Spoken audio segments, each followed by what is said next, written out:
All right, let's see if we can add Gloria on there.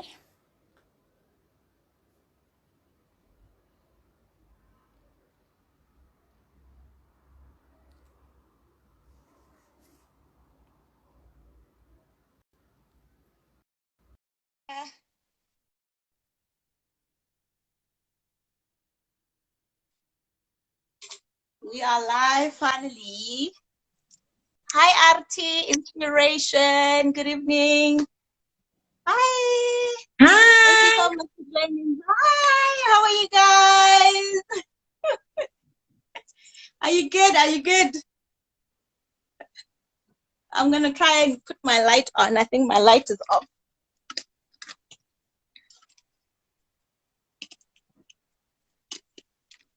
Right, there we go. That looks better. Thank you so much for joining today. We're going to be live with Gloria Molava. And as I said to you, Gloria is a dear friend of mine. And our story is quite an interesting one. We actually met when I was still a student, and she was a senior, the only Black senior actually in that lab at that time. And she was really amazing and friendly. And you know what? We got to be really close.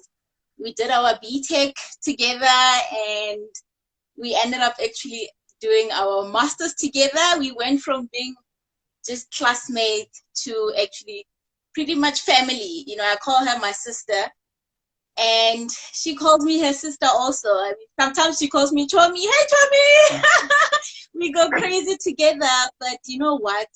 I must say I want to just thank Gloria for everything that she's done for me before we start and going into our conversation, because I think sometimes we wait too long to tell people who really touch our lives, to tell them what it is. I don't want to be standing there, you know, trying to be on the program to say, oh, Gloria was a good friend of mine, and I want to tell her now. And Gloria, I want to tell you in front of everybody that you mean the world to me, and I appreciate you, and I appreciate everything that you have done for me. Gloria has always gone out for me, and you know what? So what you will see now, Gloria will have a picture on her Instagram. I think that's something really important for us to touch on. We are all a bit camera shy. I think I must share my story. I see you too. I see you. You know, when I first did I think I've wanted to do lives for a really long time, and I've never really felt confident enough to do them. It was either my hair was too messed up. I mean, you can still see I still have beautiful Black African hair. It's something that I really um, sometimes I think my family will be able to tell you that I would put on a wig. Yes, I do own a company that sells hair and wigs and Brazilian hair and all of that, but I took it initially. I was my own ambassador. I was my own model. I was wearing my company on my hair, but I actually ended up using it as a cover, and I would never really go out without my hair done. And I think that also stopped me from doing quite a lot of things in a number of ways. And look, my hair is still a mess today, but I tried. And I think initially I wouldn't have done it. I probably would have searched around for my wig. You will see a lot of my TikToks. I have my wig on because I really wasn't confident enough to just go out there and do it. I needed a lot of makeup, and I needed to have my nails and everything done. But to this day, I'm still scared. I'm here talking to you, and I'm still scared. And I really want to show you that the fact that I'm doing this does not mean I'm not really much of an extrovert. I'm actually an ambivert. So depending how the situation is, I'm either intro or extro. I'm more comfortable around other people, and some people just make me uncomfortable. I worked in sales, and I at that time I was so shy, and I didn't know how to bring myself out. And I think people think that extroverts are confident. We actually have to, it has to come somewhere in here. I'm still not confident myself, and I just want you to really say that I'm doing this to show you my whole story, and you can see my journey. I mean, if we do this a year from now, I want to look back into these videos and say, oh, look where I was before. And you know, at some point, I'm hoping by next year June we will be able to see Gloria's face also live, so we can actually do these more often. So I'm really hoping that we will do this as often as possible, and we will just, you can see, I was so excited. I know my sister also, love her to bits. She doesn't post anything because she had some acne scars. I myself actually still have some. My skin breaks out. If my skin breaks out, I remember last month in February when I went to Nigeria. Beautiful place. I could have taken amazing pictures, but I have never really had the confidence to be in front of the camera. And I think my family can resonate, and now they know I take a lot of pictures now. I'm trying, I'm learning, I'm getting comfortable in my own skin. I'm loving my dark brown skin. I'm loving my kinky black hair. And I'm really just here to show you my journey. And I always call it my journey because I'm not there yet. I haven't made it. I'm still the same shy person. But you know what? When I have to bring out my such fears, I do have to bring it. But this is not to say that you can't do this. I actually remember one night at 2 a.m., these guys went live. They were just two of them, two ordinary people going live. And I realized how the celebrities go live during the day, and then those us go live at night at 2 a.m., 3 a.m. when you know there's no one awake to actually see that. Hi, thank you so much. And you know what? I think one thing you need to know is, as medical technologists, we are actually really good medical technologists because we know how to hide behind the machines. We work with machines for a reason. We don't work directly with people. So human to human interaction is not a normal, regular thing for us. We're not celebrities. We're not like in front of the camera all the time. And I really just want you to just hear us out today. You will probably see a lot of these pictures from the medical technologists that I'm going to have on my live, because we are all shy. We are all not like out there. And I just want you to hear the message, and don't discard the message because of the person delivering it, but just know what it is. We're doing this because we love you. We're doing this. We actually work 365 holidays, public holidays. We're working when it's our family's birthdays. We're working on weekends. People have said to me, "When are like I'm like, no, that's what we do when we do it for you guys. I mean, you know, at some point, if night shift, and for a couple of years, in the lab working and waiting for samples to come in, waiting for, you find somebody was in a car accident. I have to be there to handle the blood that comes in.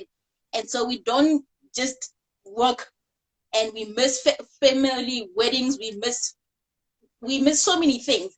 Actually, this year, I missed my mother's birthday because I was in Nigeria there for training. I was training customers in Nigeria.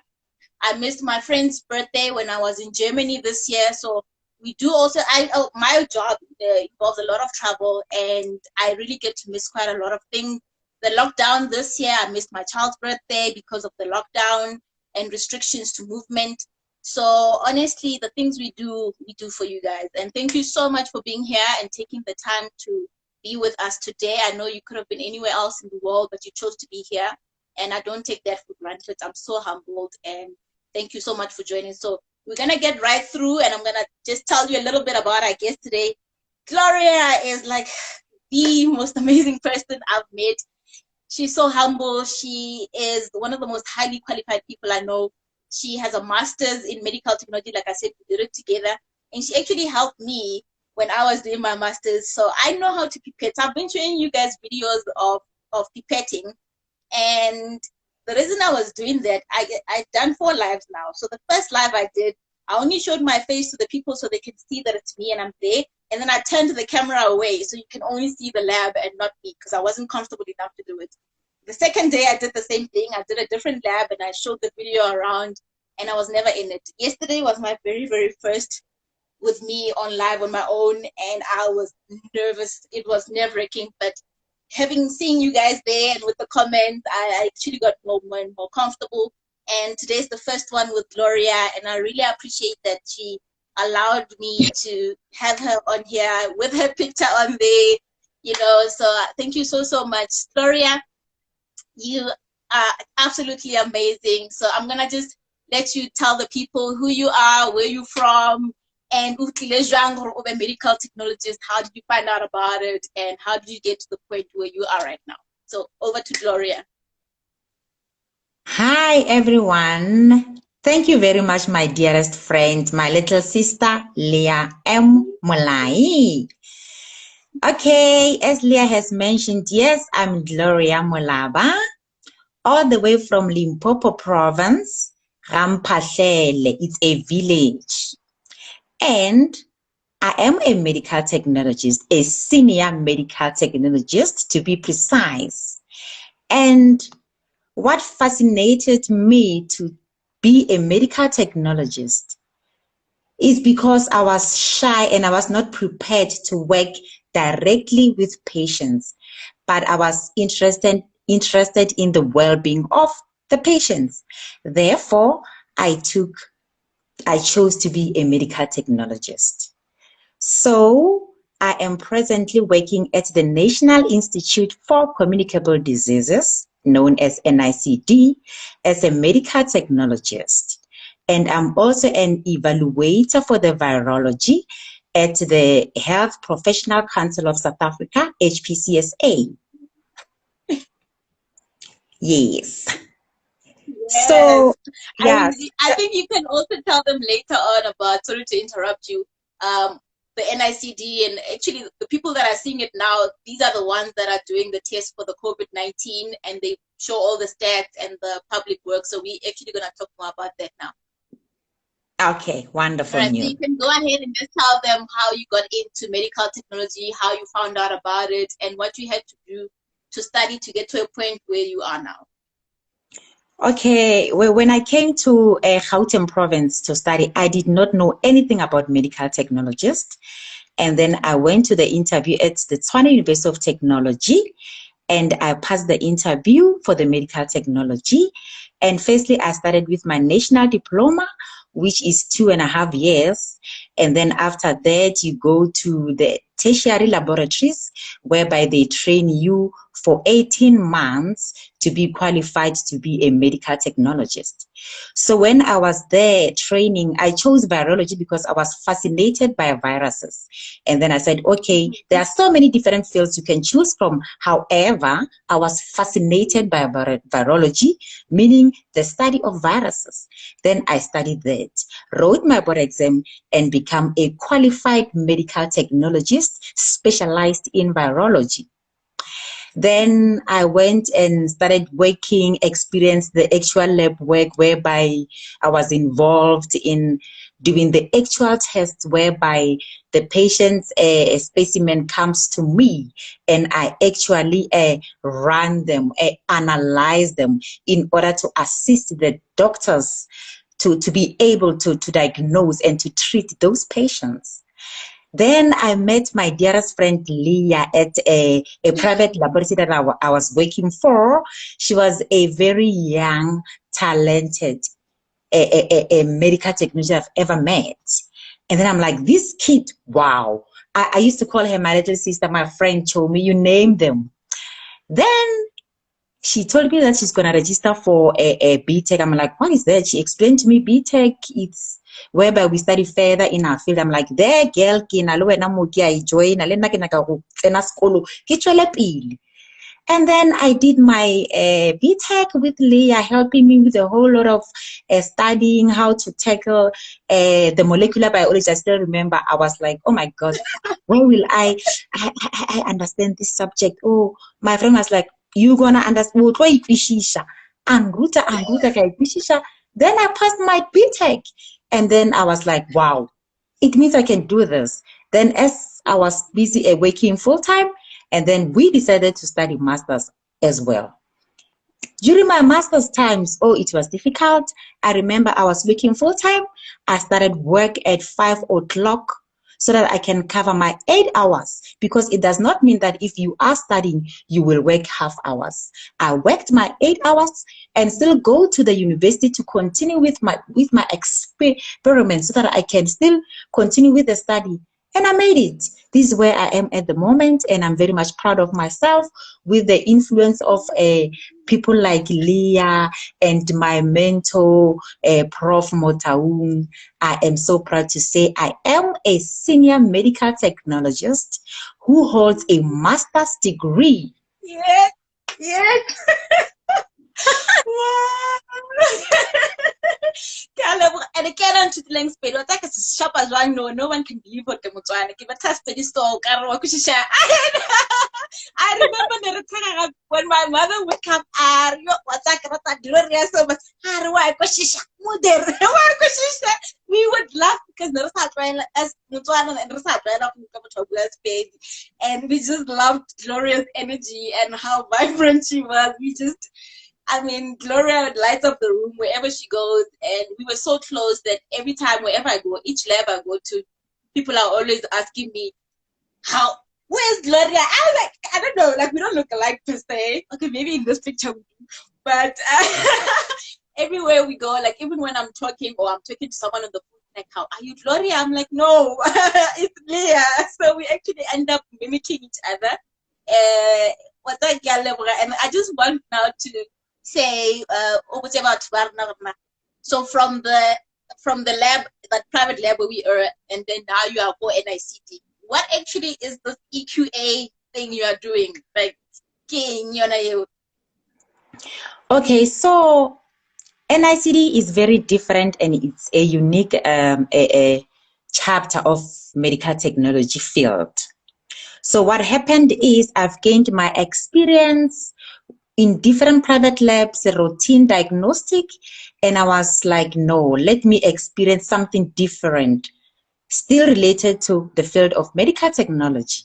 Then I joined National Institute for Communicable Diseases, which is NICD, at the Department of EQA, whereby we are responsible to test the different national, Africa, you name them, laboratories, to ensure that they also abide by the rules and the regulations of the medical technology, meaning that what we do, we produce different types of the strains, which we harvest them, we culture them, and we make them to be more viable for a long time.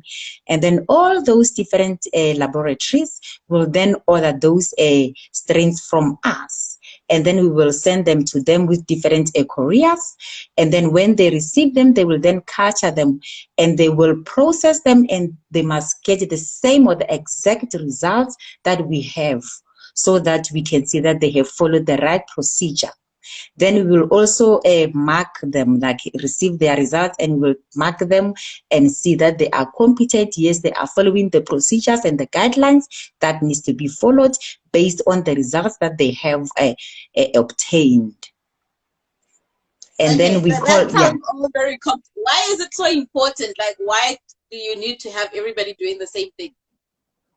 It's very much important in the field of medical technology because we work under the guidelines and regulations. Therefore, for a lab to be able to say this is an accredited lab that follows these particular guidelines, it needs to have the external quality assurance, whereby we different lab altogether from them, test them to see that they are actually proficient to be able to produce and to give the doctors the results based on the quality that they have produced. They are confident to say, yes, we as the laboratory so and so, we can gladly say we are competent, and whatever results that we are giving out, they are the true results. All right, so that basically for us means that every lab, quality is very important to us. We are dealing with people's lives, and you have to make sure that each lab, when you go to lab A and lab B and lab C, they all need to be producing the same results. So you're not going to be positive at lab A, then normal at lab B, and then you are now having a different result from another lab. So we have to standardize and make sure that everything is very much similar. Yes, people have different analyzers and they have different reagents and suppliers, which is great for competition to have variables. But so every lab will do what we call an internal quality assurance, and there's an external quality, which is what Gloria does. So internally, you check yourself every day to say, I think I'm running the right thing. But then you need to compare yourself to another lab. So if I can make an example, let's use a car. I love cars as an analogy. You can check your car's speed every single day and say, I'm driving at 120. My odometer is reading at 120 kilometers an hour. But you need to take that odometer, take it to another place, an external that is not, you can say yourself, sharp, 120, but you need to actually have it verified somewhere else where there's a standard for 120, and every car, whether it's BMW, whether it's Mercedes, whether it's the Bentley, whether it's the Rolls-Royce Phantom, all of them have to read at the same 120 odometer. All right, so that's what we do to check that one cannot say I'm 120 here and the other one is not 120. And give yourself permission here says it's true. When you want something, you find a way and not excuses. And I think we definitely have done that. Gloria has shown that it's possible and actually have a master's in something that is almost foreign. And she does something better. There's so few of these people, virology, to study viruses. Like, you know, you're probably very fascinated about the whole COVID-19 right now. What is your feeling on that? Yeah, hey, COVID-19. Wow. Yeah. Well, COVID-19 is a very new virus. It's a very new virus that at the moment we are still trying to figure out, to try to fingerprint it and see how we can help the society regarding to fight it. However, the procedure for testing it is the same as any other virus that we can test. We can use the PCR to test it, and then we can know that an individual is either positive nor negative for that. But in terms of getting the vaccines for this particular virus, it's still difficult because it's a fairly new virus to all of us, and we're still studying it as we speak. All right, amazing. Do you guys have any questions for Gloria? Gloria, what is your message to anyone who wants to study medical technology? Is that something you would advise? What are the pros and the cons? And what is your final word? Wow. Anyone can study medical technologist. We don't restrict anyone. If you put your heart to anything, you can do it. Despite where you come from, despite your background, you can do this. What is important is that you study hard when you're doing your metric so that you qualify, because for every single qualification, you need to qualify to study it. And then once you qualify, and then you will be accepted at the university of your choice, then you can study this. And then once you've studied, you can grow. You don't have to be stuck in the lab. If you feel like maybe you are okay, you've got enough experience to work in the laboratory, you can spread your wings. You can join different, like Leah, my friend, can explain better, like where she is at the moment. She's a medical technologist by profession, but she has spread her wings mostly outside the medical technology field, which is a very good thing. And then in terms of the pros and the cons, yes, yeah, sometimes, especially when you're starting, you might be expected to work during the holidays, the weekends, because the patients are always there. It doesn't matter if it's a holiday or weekend or Sunday or Monday, you go to see. If you feel sick, you go see your doctor. Your doctor will take the specimen or the sample or whatever and send it to us. Therefore, we must always be available to do the testing so that you get a treatment. So these are the other things that sometimes when you feel like you want to rest at home, but you must still wake up, carry yourself, go to the lab, do your work, and proudly so. Yeah, definitely. But thank you so much. I mean, we definitely get to a point where we put our lives on hold, and I know it's not always fashionable. I think my one advice also would be that push no matter what. I mean, like I said, when I was doing my math, it took me the longest. I think Gloria finished way before me. It took me the longest. I almost gave up in the middle. I went to my mother and I said, wait thinking, I love you, my mother. I know you want to be proud of me, but this thing, yeah, masters, I was in tears, crying. I was like, I gave badly. Like, I don't want to. And I don't know how she managed to convince me to go back and finish it.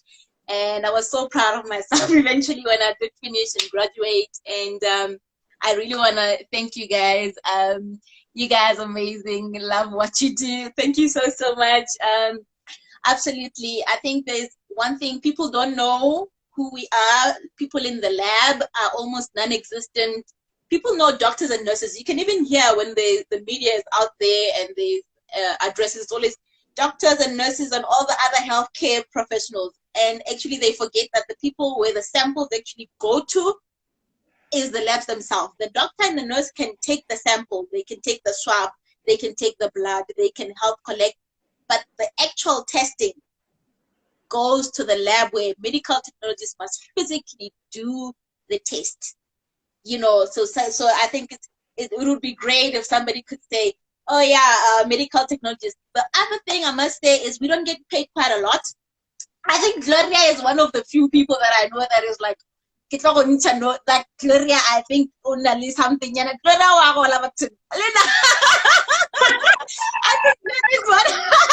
is one of the most highest paid medical technologists that I know.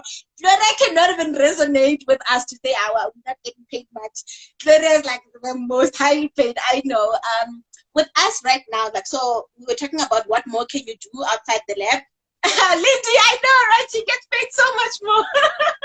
So Lindy also has a very special story. Lindy will also be joining us on another live. I don't know if she'll show her face or she'll have a picture also. But Lindy has a very amazing story, and she can tell us at that time what road to take if you're coming in as a phlebotomist and a technician and then technologist. I mean, that's like another road and another journey. So basically with me, I was a medical technologist. I'm qualified in clinical pathology, which is very different from what Gloria is doing. Gloria is doing viruses. So what I did is a combination of chemistry, hematology, microbiology, which also has a little bit of molecular and serology or immunology in it. So I'm like, a jack of all trades and a master of none. So I know a little bit of everything. And there's not one specialty that I have, except that I have honed into chemistry and immunology as a specialty, because out of all those things, I had to decide for myself, which one am I going into? I was very fortunate to pass my chemical pathology with a distinction, which led to me actually lecturing with Gloria. We actually lectured together at TUT, Yes. helping people with their board exams. Yes, I think we forgot to mention that. We were lecturing at TUT, and we helped so many people pass the board exam, distinctions and all. I'm like a distinction, like something has to be a distinction or a cum laude, otherwise I go crazy.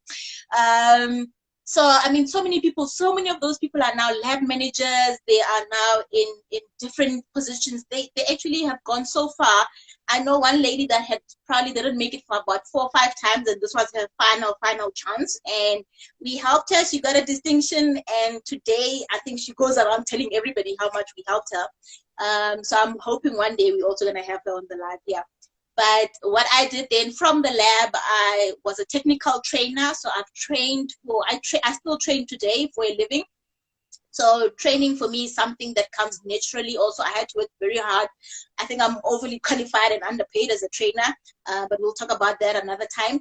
So I train, my specialty is I'm known for taking very complex ideas and breaking them down into very simple things. Like, it doesn't have to be complicated. The terminology and the industry itself is already so complicated that we have big names for something that is so simple. Hematology is the study of blood. Why can't we just call it that? But every industry has its own terminology, and you have to try and explain to someone what a dilution is. We work a lot with dilutions. When the result is too high, we have to dilute it so we can read it. The way I usually explain it is the way we put it on oros. Oros, it's concentrated, you mix it with water, that's a dilution. All right, so that's what I do now. What I do now is I'm an application specialist, so I do training. So when we have new analyzers coming in, I train the people on them. With the new kits that are coming in for the coronavirus, I have to train the people also how to use it, what to look for, how to run it properly. Again, trying to standardize, like Gloria says.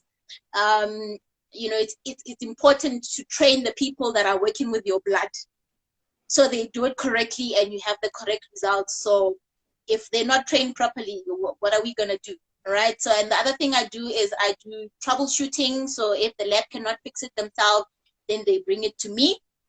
Right now, I'm the only immuno application specialist in the company that I work for. So it's almost very difficult. I have to train the people so well that they don't call me all the time. So I empower them and I make them independent. How Hi, Leah and Gloria. Interesting discussion. I'm also a medical technologist qualified in clinical pathology, and I would like to explore the medical technology beyond the bench. All right, so that is lab P301. So the options are, for example, so I'm an application specialist, and that's definitely something you can go into if you're interested.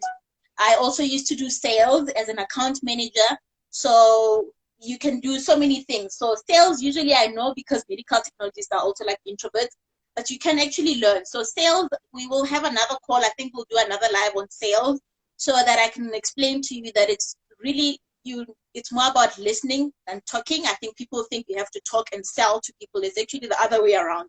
If you listen to your customers, you can offer them something that they need. Okay, so sales is not just about talking. I think that's where the misconception comes in. But we'll have another live on that just to clear the misconceptions and tell you how you can get in sales.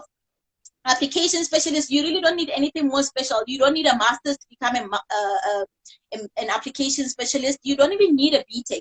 It is advantageous when you have a BTech, especially because now the course, some universities have already converted from diploma to a degree. So it just gives you a bit more of an advantage if you have a BTech, because those little ones coming, my 2009, if you capture a degree, when I'll turn national diploma, so it's better just to trying to move with the times, educate yourself, continuously improve on yourself. So as an application specialist, there's a lot of traveling. I'm hardly ever home, and you travel around quite a lot. So you have to choose. The nice thing is you get to travel for free. You go to Germany and Dubai and Abu Dhabi and Nigeria and all these wonderful countries. You also get to travel a lot in South Africa, Marisburg, everywhere, depending on what company you are on. So definitely you can do anything that you want. Gloria, is there anything else you want to add in terms of what else you can do? I mean, you are now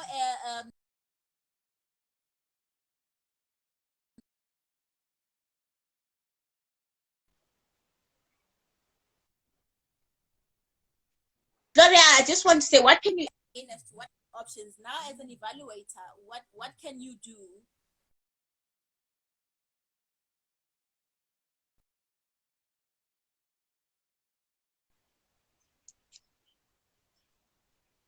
Gloria? Hello, my friend. I couldn't get the thingy. Your line was yeah, a I bit. think there's a call coming in on here disturbing the live. Yes. So my question is, as an evaluator for the HPCSA, I mean, that's another new option for me. Like, what is that? What do you do? Is that something any medical technologist can do? Okay, basically, as an evaluator, what I do is when you study to be a medical technologist, you will do your 2.5 years, and then the 6 months you will go to the lab, whereby you will get a feel of what is happening in the lab. It's a bit low for me. I don't know if I'm the only one that is. Hi. Okay, Can you hear me? I can hear you. It's just a bit soft. Can somebody just type into the comment to say whether you are hearing Gloria or not? All right, continue. Okay, so once you get the feeling of being in a laboratory for that 6 months, then you will decide on which field you would like to continue in order to be a qualified medical technologist. Then you choose virology, for example. So you can hear. Okay, that is where they can hear me. So yeah. Okay, So the all question you was, can hear me. what is an evaluator? Okay. All right, everybody can hear you. That's great. Thank you so much, guys. Cool. Everybody can hear you. My question was, you are now an evaluator for the HPCSA. So what is that about, and how do you get in? Okay, basically an evaluator is an examiner. What happened is when you study to be a medical technologist, you must then go and do your 18 months internship in a tertiary laboratory. And then for you to be deemed to be a qualified medical technologist, you need to write a board exam of whichever discipline you have chosen. So in my case, it's virology because I am qualified in virology, and then all the internships, medical students who are starting to be virologists are the ones that I am evaluating. So within the 18 months that you are in the tertiary institution, you will, after 12 months, you will then be expected to write a board exam, and then I will be responsible for setting the exam, doing the marking, moderating, and see if you passed or not. And then after you have passed, you are then a medical technologist. You register with HPCSA, and voila, you join us in the lab. Wonderful. Wonderful. All right. So that's another option. So you can also end up being an evaluator. Is that something you apply for, or do they approach you? You normally don't apply